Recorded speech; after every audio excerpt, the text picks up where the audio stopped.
Welcome back to the Tarp Sports YouTube podcast. Whatever you're listening on, this is Tarp Sports Fantasy Football Wide Receiver Tier List for 2026. Guys, in this video, I'll be going over my personal tier list. I'll be explaining why they're in each tier. And remember, it's a fantasy football tier list, not a talent one, right? Situations outweigh talent, right? So, that in mind, let's get into it. First up, Tier 1, we will work our way down, guys. Tier 1, Jamar Chase, Puka Nacua, Jackson Smith, Najigba. I'm not going to spend too much time on these guys. These guys are absolute studs. They all get a ton of work, but also they don't need a ton of work, right? They're extremely explosive. If these guys have an off week and only get 4 or 5 catches, they still have that ceiling of 100 yards and a touchdown. That's why they're in Tier 1. Next up, Tier 2, Amon-Ra St. Brown, CeeDee Lamb, Justin Jefferson is my Tier 2. Now, a lot of people like to put Amon-Ra St. Brown in Tier 1. I personally don't like Amon-Ra St. Brown in Tier 1. Why? He is a volume pick. He, in my opinion, and I expressed this before, is a floor pick. He's probably the safest wide receiver, right? He hardly ever gets injured. He gets a ton of work. The issue with Amon-Ra St. Brown that I have with the other top guys in this tier and in Tier 1 is that Amon-Ra St. Brown needs those 10 catches to get to his 100 yards or around that, right? If Amon-Ra St. Brown has a game where he only has 4 or 5 catches, you're only going to get around 50-ish yards. He's not that explosive. It might just be the offense he's in. It might be the play calling, his play style, but he doesn't possess that vertical threat that really lifts his ceiling, especially in games where he doesn't get his volume, right? So he's a volume pick. He's a floor pick, but I'm not going to lie. He's the safest in this tier, I'll tell you that, and you could even argue he could be safer than the other guys, but his ceiling is not as high as anyone else in this tier or the others, right? CeeDee Lamb, he's in Tier 2 because of Pickens, right? Pickens outperformed him last year, but Lamb was dealing with an injury. Before that, it was all Lamb. Next up, Justin Jefferson. Can't find a quarterback, right? And that's on the Minnesota Vikings, arguably the best talent in the NFL. I really like the upgrade with Kyler Murray. Kevin O'Connell's an amazing play caller.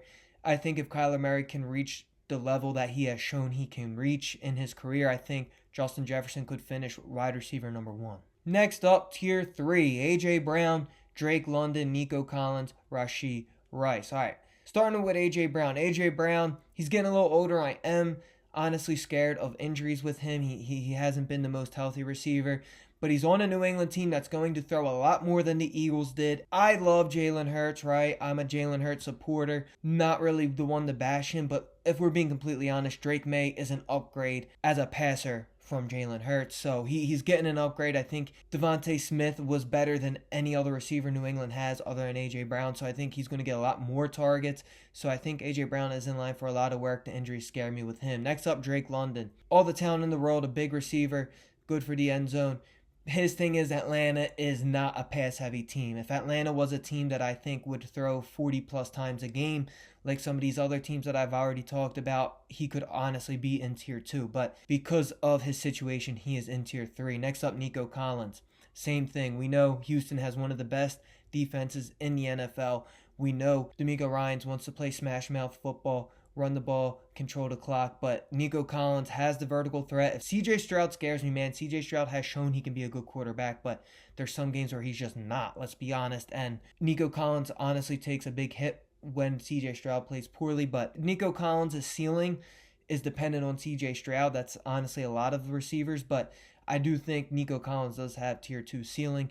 And last but not least, Rashee Rice. Rashee Rice is only in Tier 3 because he's coming off a major injury. Patrick Mahomes is coming off a major injury, and he has legal trouble, right? If Mahomes was 100%, if Rice was 100%, and there was no legal trouble with Rice, I would honestly think about putting him in Tier 1.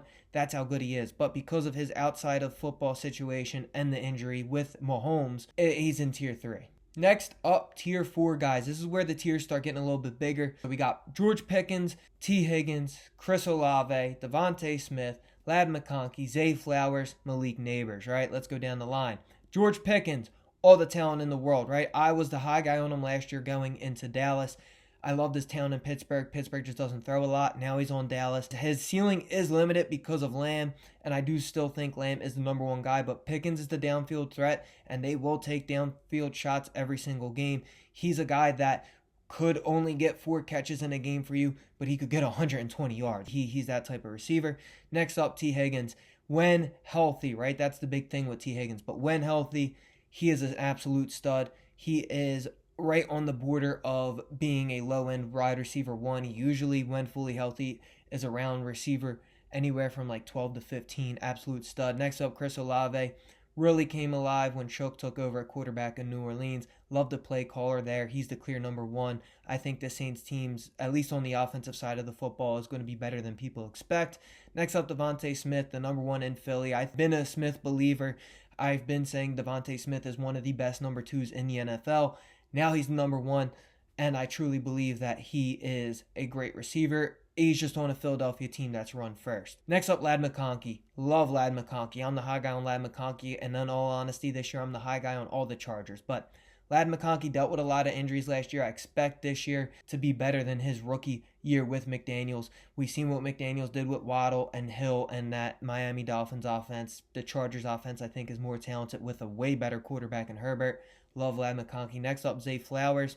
Zay Flowers last year got like a 25% target share. If Lamar can stay healthy, Zay Flowers has tier 2 potential. I'm not joking about that. I really believe in Zay Flowers. Baltimore threw at an extreme low last year. If they get back to normal, they're usually not a pass-heavy team, but last year was an extreme. If they add that another 40 pass attempts and Zay Flowers keeps that 25% share, he could smash it out the park. And last but not least, Malik Neighbors. Malik Neighbors is a tier 1 talent. He's coming off a brutal injury. I think we've all seen the video of him running around. Doesn't look 100% yet. And even if he is ready for week 1, I don't know if he's going to be the Malik Neighbors we know in week 1. So I'm scared on that. But as the season goes on, or as the preseason goes on, and I see more videos of him looking like himself, he will get moved up. His ceiling is tier 1. I'm telling you that now. But because of the injury, he's tier 4 right now.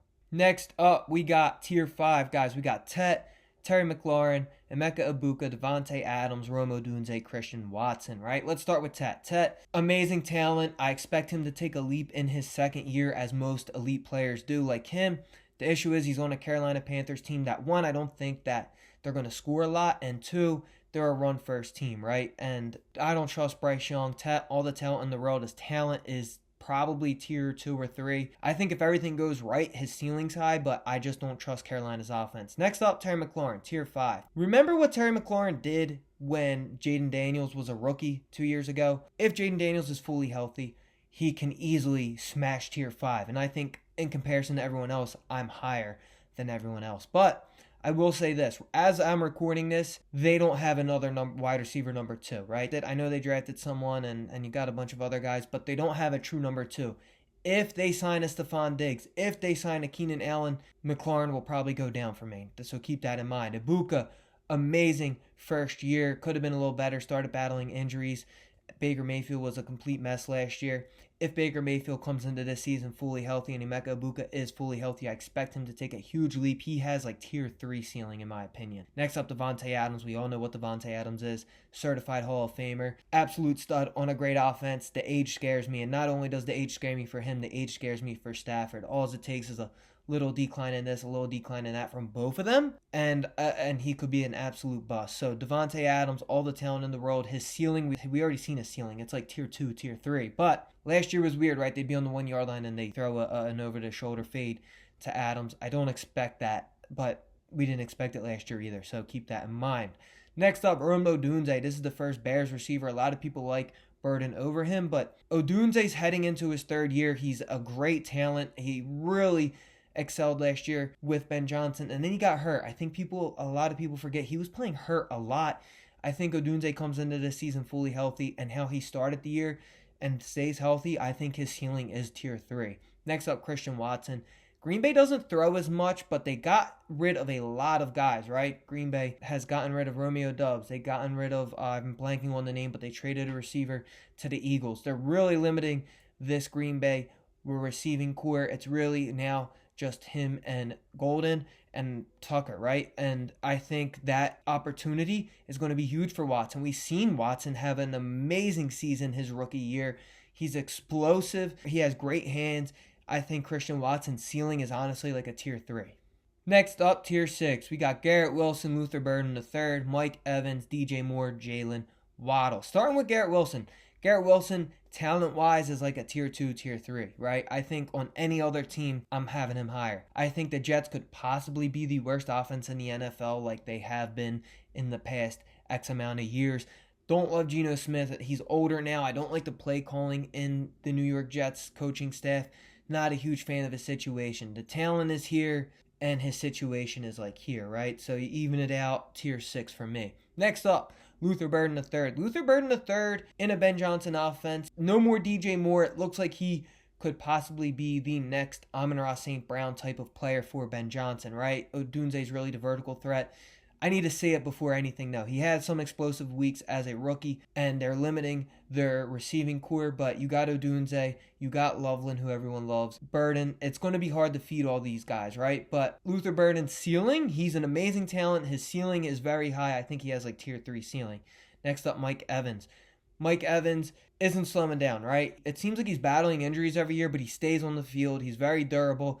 Now he's getting a quarterback upgrade, in my opinion, in Brock Purdy. Brock Purdy, if you don't believe me, his statistics and accuracy were a lot better than Baker Mayfield last year. If the 49ers team can stay healthy, and that's been an issue with the 49ers team, I think Evans, we've seen his potential. He has top 12 potential, but he has to stay healthy, and as his age gets older on a 49ers team that seems to be cursed with injuries every year, that scares me. Next up, DJ Moore. Speaking of DJ Moore earlier, he got traded to Buffalo. I think this is huge. The last time Buffalo had a receiver even similar to Moore was Stephon Diggs. Now, I think when they had Diggs, Diggs was better than Moore is right now. But DJ Moore is still an extremely good talent. He should be the number one option on this Buffalo team. He's never really been a true vertical threat, but he can definitely rack up yardage, and he should be Josh Allen's number one target on a Buffalo team that typically is run first, but they let Allen sling it sometimes, and I think DJ Moore ceiling, I think you're looking at like tier 4. Next up, Waddle. Waddle has a new team. I think this is a huge upgrade for him. The issue is Sean Payton's track record, right? Even last year, Courtland Sutton was the clear number one receiver on Denver Broncos. Everyone gets targets on the Broncos, right? They spread the ball around a ton. They're not locking in on anyone. So Jalen Waddle, I do believe, is the most talented receiver on this Denver team, but I don't trust that he will get fed as the true number one talent on this team. That's what scares me, and he's not the biggest guy. I still think Sutton's going to be their touchdown receiver. Next up, tier 7, we got Marvin Harrison Jr., J-Mo, Courtland Sutton, Brian Thomas Jr., and Tate. Starting with Marvin Harrison Jr.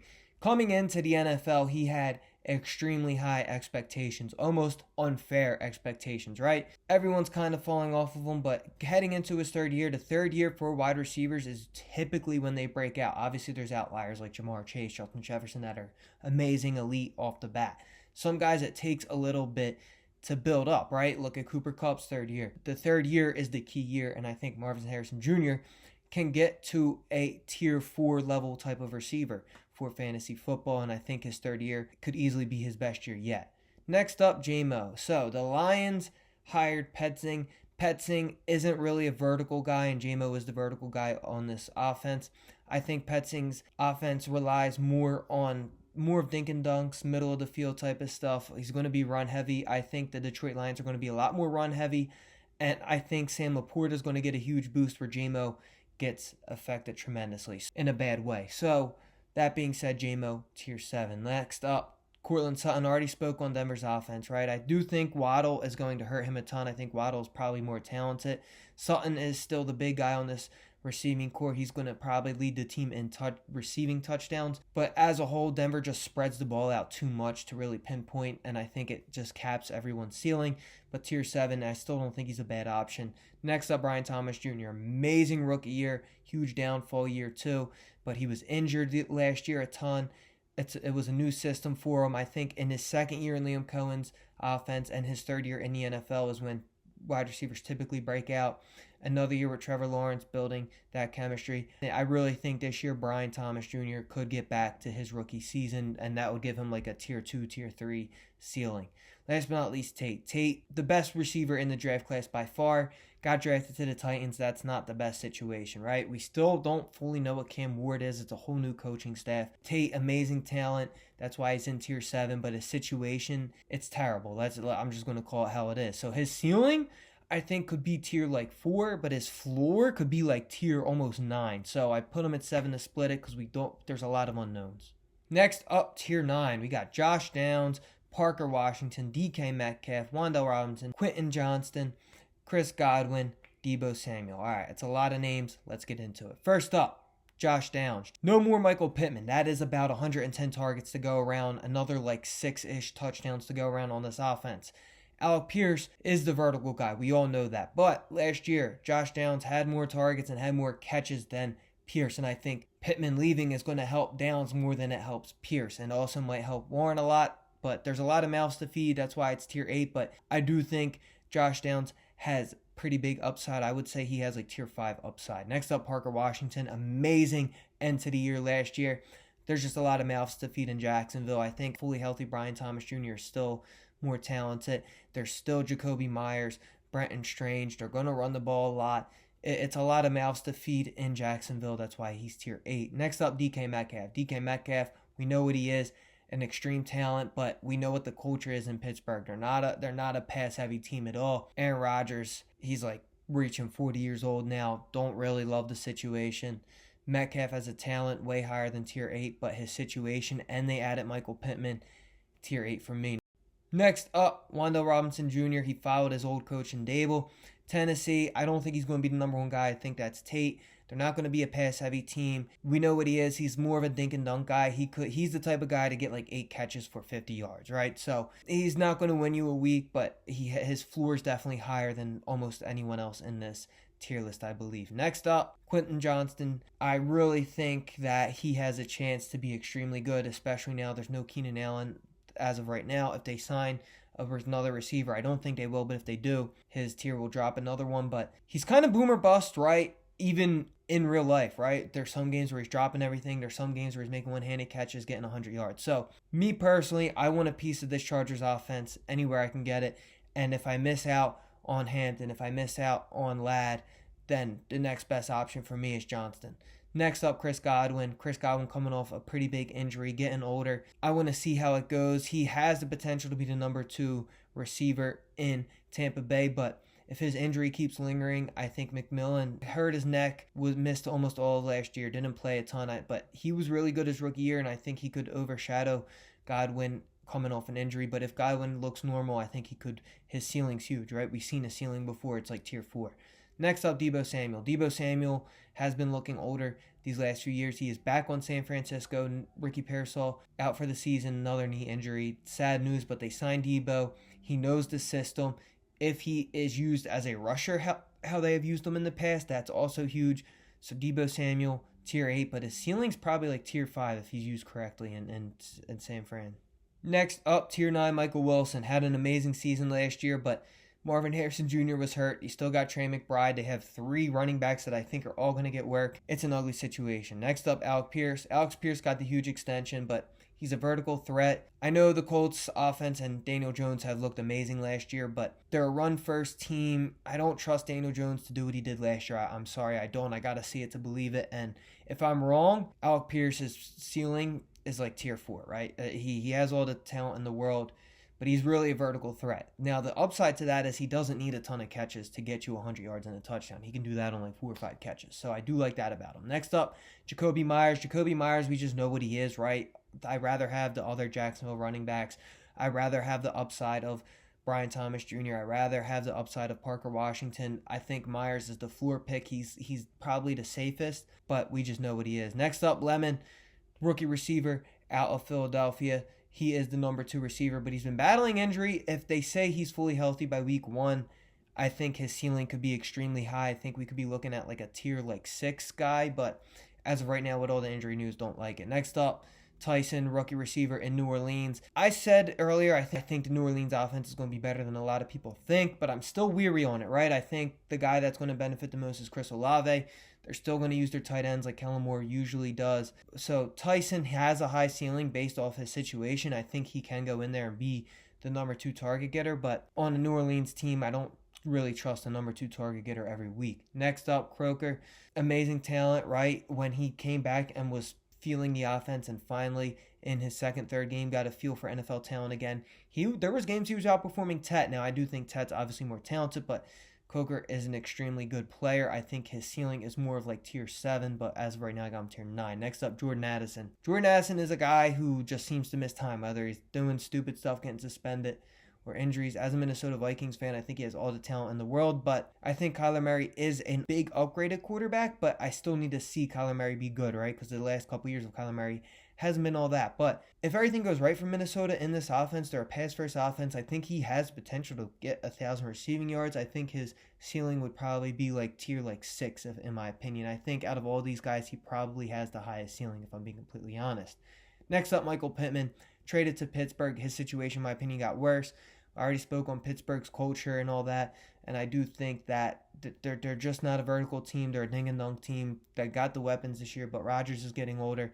We'll see what happens, but I just don't like the Pittsburgh Steelers offense. Last but not least, Jaden Reed. Reed is a guy that we've seen have explosive plays in the past. He's kind of a gadget player almost, but he's extremely efficient with his plays. That's kind of like the thing with Green Bay. They don't really pass a lot, but when they do, it's extremely efficient. But I like Reed, and we've seen Reed. His potential is like tier 5, right? So if everything clicks in Green Bay, he will smash his ADP and where I have him. Last but not least, tier 10 guys. And in my opinion, these are guys you just want to throw darts at and late in the draft to the last round. Romeo Doubs, I think he's going to be the receiver 2 in New England. A lot of competition there, but with Drake May, a quarterback upgrade, we see what he can do. Xavier Worthy, Kansas City's going to always put up points. Heading into his third year, he could possibly break out. Golden, not the best rookie year, but they got rid of a lot of options. I think he can get more of a target share. Higgins, he could be the number 2 in Houston. Stephon Diggs hasn't signed with a team yet, but we know what Stephon Diggs is. He's a great talent, even though he's older. Naylor and Tucker, great talents on Las Vegas. Someone has to catch the ball over there. I'm assuming it's going to be one of those guys outside of Bowers. Malik Washington, heading into his third year. Someone has to catch the ball in Miami. McMillan, great rookie year last year. I mean, he had a brutal neck injury. I think this year, heading into his third year, he could possibly break out. Last but not least, Cleveland receivers, Concepcion and Boston. Someone has to catch the ball over there. Fannon's not going to get 500 catches. So I would take a shot on one or two of those guys. That does it for my wide receiver tier list, guys. If you want me to expand on a player, please let me know. I was very brief with a lot of things just because it's a lot of players to go over. Don't want this video to be an hour long, right? Other than that, I'm going to add my tier list, my personal tier list. The doc sheet will be in the description. Go check that out. It will be updated. It's going to be dated when it's updated, right? So you'll get a more up-to-date. If injuries happen and you're watching after that, it's up-to-date. So go check that out. Other than that, guys, follow Tarp Sports, subscribe, add the podcast. I'm going to help you win a fantasy football championship. Let's crush our drafts. Let's crush our leagues. Let's get this Gatus.